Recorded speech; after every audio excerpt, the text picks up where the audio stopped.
महाराज जनक से पुनः मिलना हुआ, तब महाराज जनक ने अष्टावक्र जी की शरण ले ली है। उम्र का भाव भूलकर, मैं राजा हूँ ये वाली स्थिति भूलकर विदेहराज जनक ने भगवान अष्टावक्र के चरणों में बैठकर पूछा, ज्ञान कैसे प्राप्त होता है, मुक्ति कैसे प्राप्त होती है, वैराग्य किसे कहते हैं। और भगवान अष्टावक्र ने राजा जनक को वैरागी होने का सूत्र दिया और फिर मुक्त होने का सूत्र दिया। अब भगवान अष्टावक्र राजा जनक को ज्ञानी होने का सूत्र दे रहे हैं। एको दृष्टासि सर्वस्व मुक्त प्रायोसि सर्वदा अयमेव हि ते बंधो दृष्टारम पश्यसीतरम। सबका दृष्टा एक ही है राजन, आप सब प्रकार से सदैव मुक्त हैं। आप बंधन का यही कारण मानते हैं कि मैं करता हूँ और भोगता हूँ। आपके बंधन का यही कारण है कि आप वह दृष्टा होते हुए भी किसी अन्य को, अपने को छोड़कर दूसरे को दृष्टा मान रहे हैं। ये बड़ा प्यारा सूत्र है। अपने को छोड़कर किसी दूसरे को दृष्टा मान रहे हैं। हमारे भीतर कौन सी कमियां हैं ये हमको नहीं दिखाई दे रही हैं। हम दूसरे से पूछ रहे हैं कि हमें जो कमियां हैं वो हमें बता दो। अच्छा, कोई बताता भी है तो हमको बुरा लगता है, हमको खराब लगता है, पर फिर भी हम अपने आप को नहीं देख सकते। हम दूसरे के द्वारा अपने आप को देख रहे हैं। हमने दूसरे व्यक्ति को दृष्टा बना लिया है अपना। हमें अपना मुख देखना है तो दर्पण की जरूरत है। हमें कोई कह देता है तुम बहुत सुंदर हो, तो हमने मान लिया हम बहुत सुंदर हैं। हमें कोई कह देता है तुम तो सुंदर नहीं हो, कुरूप हो, तो हमने मान लिया मैं तो सुंदर नहीं हूँ, मैं तो कुरूप हूँ, मुझ में तो ये कमी है, मुझ में तो ये दोष हैं। अच्छा, कई बार दूसरे के दोषों को दूसरे के द्वारा सुनते सुनते हमको झूठ सुनने की आदत हो जाती है। हमको झूठ सुनने की आदत हो जाती है।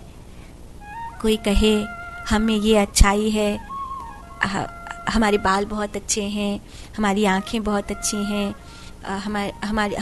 हमारा ये वाला कार्य बहुत अच्छा है, ये वाला कपड़ा तुम पर बहुत सूट करता है।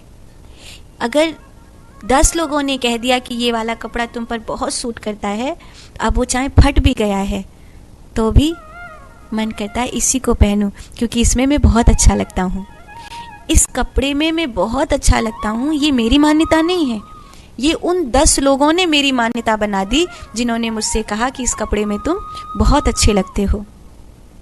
दूसरे बताते हैं हमें। मैं पगड़ी लगाती हूँ।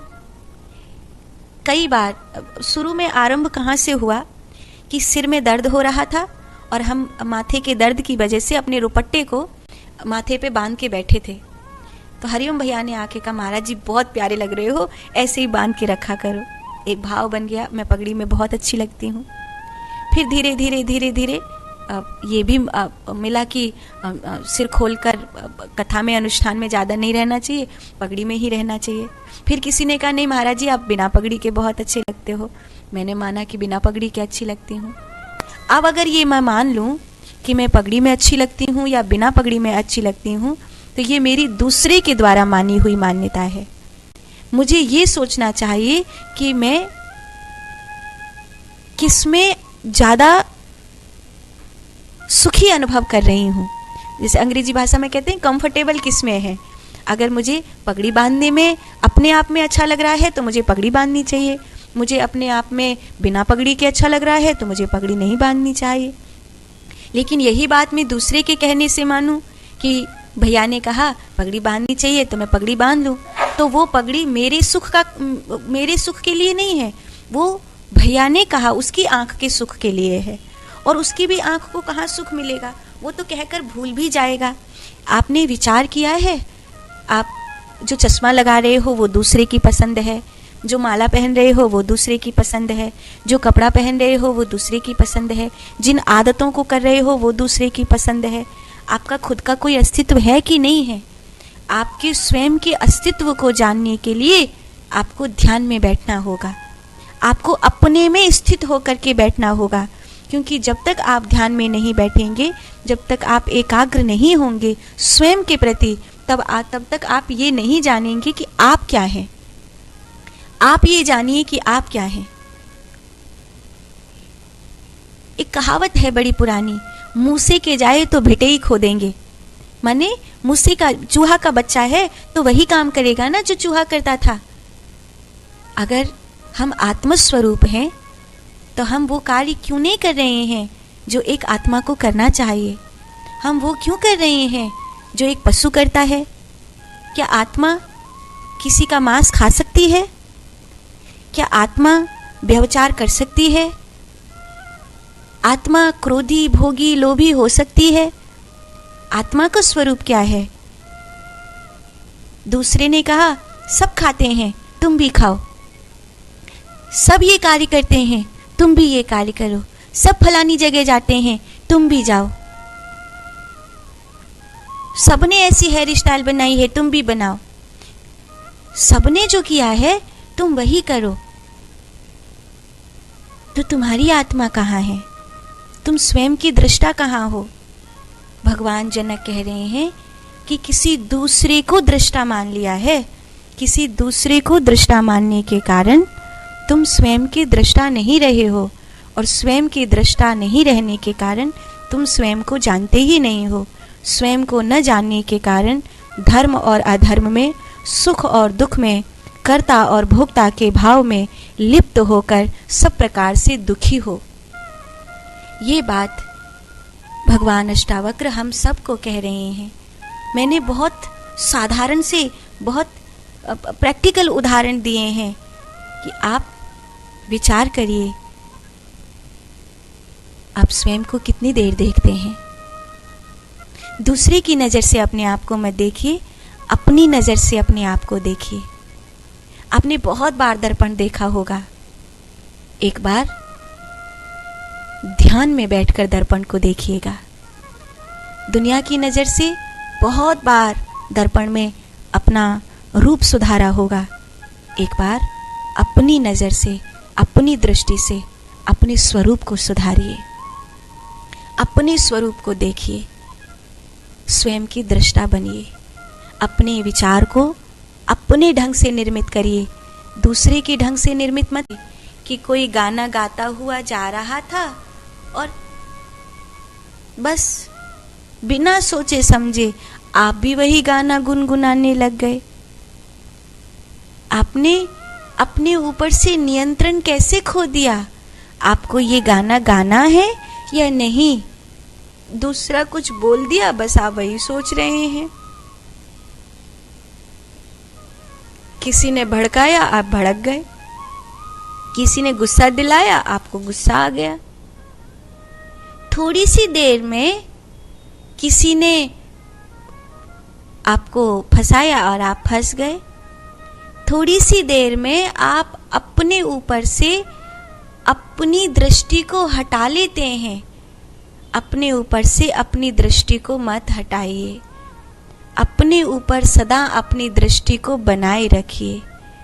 अपने ऊपर सदा अपनी दृष्टि को बनाए रखेंगे और फिर साधना करेंगे, ध्यान करेंगे, तो धीरे धीरे शरीर के ही नहीं, अपनी विचार और भावनाओं के ही नहीं, अपने सूक्ष्म शरीर के भी आप दृष्टा हो जाएंगे।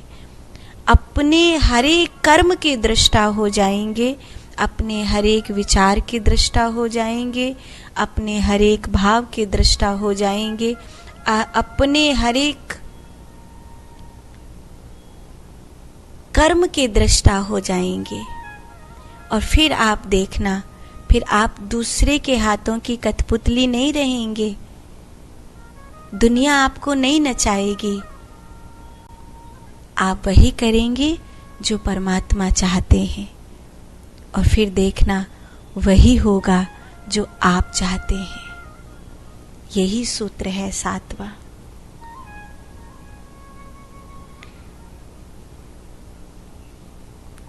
अब 8वें सूत्र में भगवान अष्टावक्र महाराज जनक से इस प्रकार बोले, राजन, अहम कर्तेत्य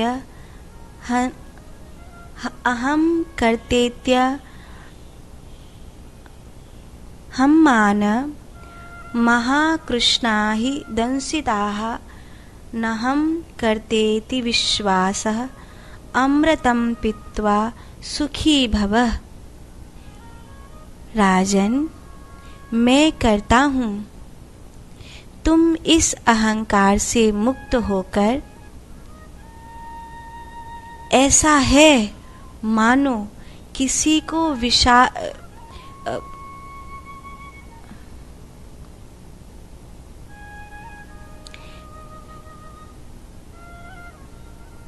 मैं करता नहीं हूँ, मैं भोगता नहीं हूँ। भगवान अष्टावक्र कहते हैं, इस मैं करता हूँ अगर ऐसा अहंकार मन में आता है तो इस अहंकार से युक्त हुआ जो पुरुष है मानो किसी को विशाल काले सर्प ने डस लिया हो। मैं कुछ भी करने वाला नहीं हूँ। इस अकर्तापन के विश्वास रूपी अमृत का पान करके तुम सभी प्रकार के दुखों से मुक्त हो जाओ, अर्थात अत्यांतिक रूप से सुखी हो जाओ। भगवान अष्टावक्र कह रहे हैं कि मैं करता हूँ, इस प्रकार का जो अहंकार है वो ऐसे है जैसे किसी को विशाल काले सर्प ने डस लिया हो। अहंकार को दुखों का मूल कारण माना गया है। अहंकार दुखों का मूल कारण है और इस अहंकार की भावना के कारण ही मनुष्य संसार के दुखों में घिरा रहता है। मैं अलग हूँ, मैं इस अहम भाव का परित्याग करके, मैं कर्ता भाव का परित्याग करके, मैं करता नहीं हूँ, कर्ता वही परमात्मा है। मैं केवल परमात्मा के आदेश को पूर्ण करने वाला उनका एक रूप हूँ, एक भाव हूँ, एक अंश हूँ। ऐसे सत्य स्वरूप में स्थित होकर इसी समय आत्यंतिक रूप से सुखी हो जाओ। विश्वास का अमृत, विश्वास रूपी अमृत को पान करो और दुखों से दूर हो जाओ। इसी समय विश्वास करो कि मैं आत्मस्वरूप हूँ, मैं करता नहीं हूँ, मैं अहंकार के भाव से भरा हुआ नहीं हूँ, कर्ता परमात्मा है और मैं केवल परमात्मा के आदेश को पालन करने वाला हूँ। अज्ञान पाप का मूल है और जो अहंकार है ये सब प्रकार के दोषों से परिपूर्ण है। जहाँ अहंकार है वहाँ चोरी भी आएगी, वहाँ झूठ बोलना भी होगा, वहाँ हिंसा भी होगी, वहाँ सब प्रकार की वासनाएं भी होंगी, वहाँ सब प्रकार का द्वेष भी होगा। अहंकार जहाँ रहेगा वो अपने पूरे परिवार को एक साथ बुला लाएगा और अहंकार का परिवार है चोरी, निंदा, ईर्षा, द्वेष, हिंसा, झूठ बोलना, दूसरे का शोषण करना, बुरे कर्म करना। ये सब मनुष्य के जीवन में अहंकार के साथ, जैसे काले सर्प ने शरीर में एक जगह डसा लेकिन उसका जहर पूरे शरीर में फैल जाता है थोड़ी ही देर में और वो पूरे शरीर को उस जहर से नीला कर देता है। ऐसे ही अहंकार है, रहता तो मस्तिष्क में है लेकिन वो देखते देखते संपूर्ण वृत्ति को खा जाता है और समस्त इंद्रियों को सब प्रकार से निर्बल बना देता है। भगवान अष्टावक्र कहते हैं कि साधना, जप, मंत्र, योग, तपस्या, इन सब को करने वाले लोगों के पुण्य को भी अहंकार खा जाता है। मैं इतनी माला रोज जाप करता हूँ, मैं इतना मंत्र जाप करता हूँ, मेरे मंत्र जाप से मुझे स्वर्ग पक्का मिलेगा, मुझे भगवान के धाम में जरूर जगह मिलेगी, अब तो मैं पुण्यात्मा हो गया, मैं तो इतना मंत्र जाप करता हूँ, दिन भर मंत्र जाप करते रहता हूँ। अहंकार इस पुण्य को भी खा जाता है। जैसे ही ये भाव आया कि मैं इतना मंत्र जाप करता हूँ, किसी भी परिस्थिति में हो मैं तो अपना भगवान का नाम जाप छोड़ता ही नहीं हूँ, मैं तो साधना करता हूँ, मैं तो जप करता हूँ, मैं तो योग करता हूँ, ये अहंकार इसके पुण्य को भी खा जाता है और इसको भी अहंकार में परिणित करके वो सब प्रकार से मनुष्य को अंत तो गत्वा दीनहीन कर देता है। इसीलिए न जाप करने वाले को कुछ मिलता है, न योग करने वाले को कुछ मिलता है, न बहुत बड़ी बड़ी साधनाएं करने वाले को कुछ मिलता है, न मंत्र आदि का अनुष्ठान करने वाले को कुछ मिलता है। भीतर से वो खोखला ही रहता है। बाहर से सबको बताने के लिए अध्यात्म की ऊंचाई को प्राप्त कर लेता है, लेकिन भीतर से खाली रहता है, भीतर से खाली सोचता है, रोता है कि सब प्रकार से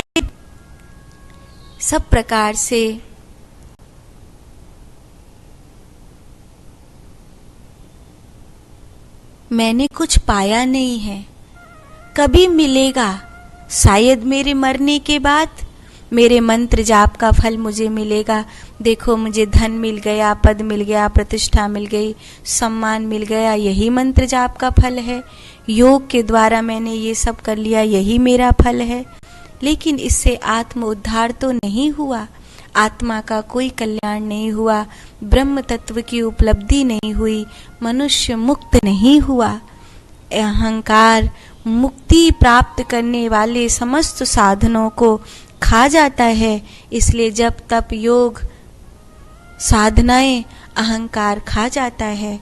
मनुष्य को चाहिए कि वो अहंकार रूपी काले सर्प से बचते हुए ये मान ले कि मैं करता नहीं हूँ, सब कुछ परमात्मा है, सब कुछ परमात्मा है।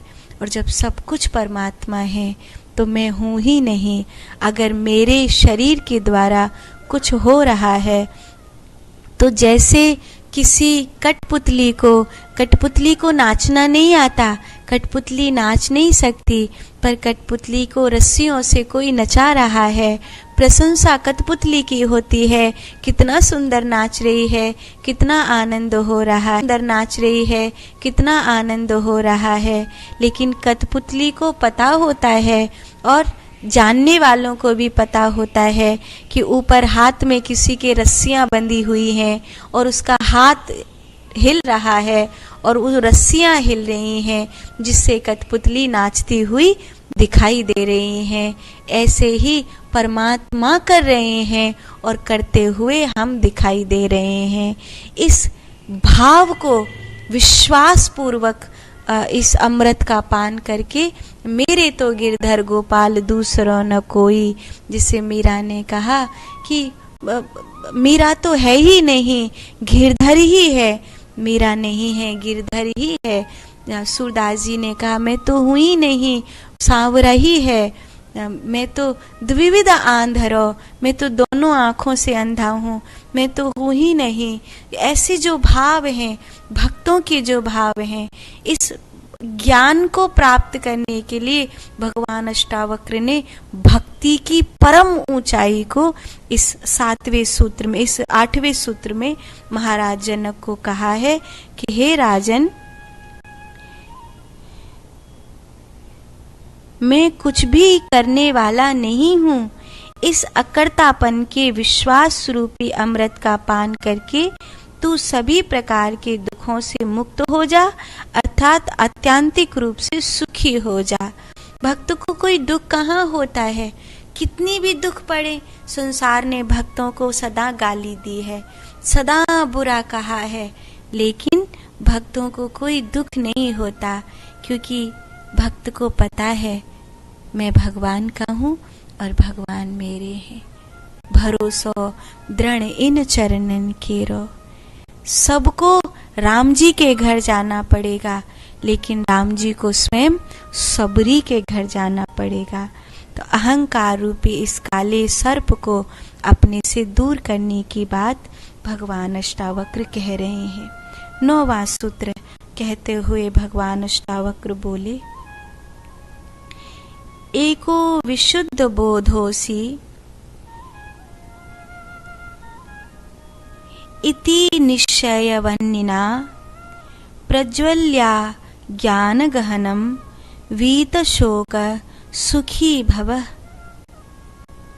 मैं एकमात्र निर्विकार ज्ञान रूप हूँ, ऐसा संकल्प कर और इस निश्चय रूपी अग्नि के द्वारा अज्ञान के घने विशाल जंगल को जलाकर राख कर सभी प्रकार के शोकों से मुक्त होकर सुखी हो जाओ।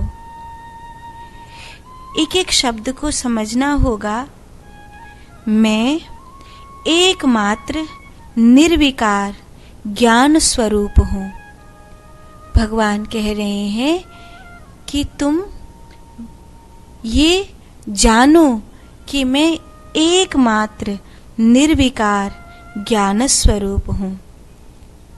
ऐसा संकल्प करो, निश्चय पूर्वक संकल्प करो कि मैं एक निर्विकार ज्ञान स्वरूप हूँ, और निश्चय पूर्वक संकल्प करके अज्ञान के घने विशाल जंगल को, अज्ञान का विशाल जंगल माने भीतर उठने वाले विचार, बहुत सारी हमारी छुपी हुई जानकारियाँ, हमारे जो हमने शास्त्र पढ़ लिए, दुनिया से जाने क्या क्या सुन लिया, वो सब कुछ जो हमने बाहर से इकट्ठा किया है, जो हमने ज्ञान जाना है, वस्तुतः वो ज्ञान नहीं है जिसको हमने ज्ञान समझ लिया है।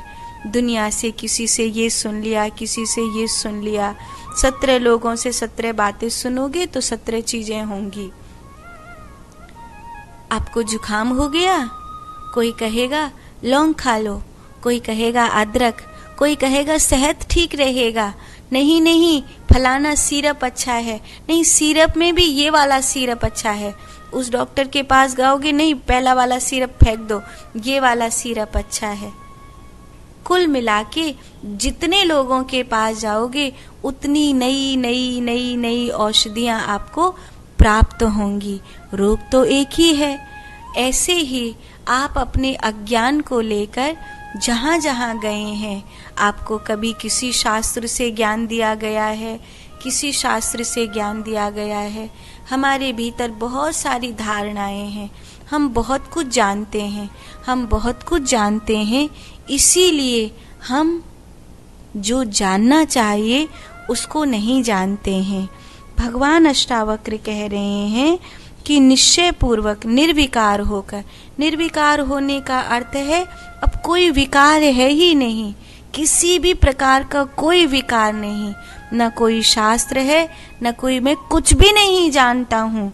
ये जो घना जंगल है ना विचारों का, जैसे भीड़ है आपके मस्तिष्क में, इस चारों तरफ जैसे पेड़ ही पेड़ खड़े हों किसी जंगल में, और दूर दूर तक कहीं कोई रास्ता नहीं दिखाई दे रहा हो, ऐसा विशाल घना जंगल है। और भगवान अष्टावक्र कह रहे हैं इस मस्तिष्क में जो जंगल जैसी झाड़ियां पनप गई हैं, बस कुछ भी नहीं समझ में आ रहा है, कोई मार्ग नहीं दिखाई दे रहा है। उपाय एक ही है, सभी प्रकार के शोकों से मुक्त होकर सुखी होने के लिए निश्चय पूर्वक इस विशाल जंगल को, इस घने विशाल जंगल को जलाकर राख कर दो। माने जंगल को जलाकर राख कर दो का मतलब क्या है? अपने समस्त विचारों को इसी क्षण छोड़ दो। जो कुछ तुम जानते हो उसको इसी क्षण छोड़ दो।